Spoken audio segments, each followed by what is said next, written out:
Hello everyone. In this video, I will show you how to uninstall apps on Windows 11.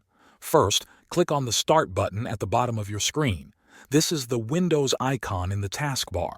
When the menu opens, type the words Add or Remove Programs into the search bar. You will see a result that says Add or Remove Programs. Click on it. This will open the Apps and Features Settings window.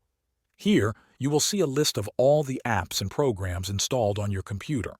Scroll through the list until you find the app you want to remove. If the list is long, you can use the search box at the top to type the name of the app. Once you have found the app, click the three dots button to the right of its name.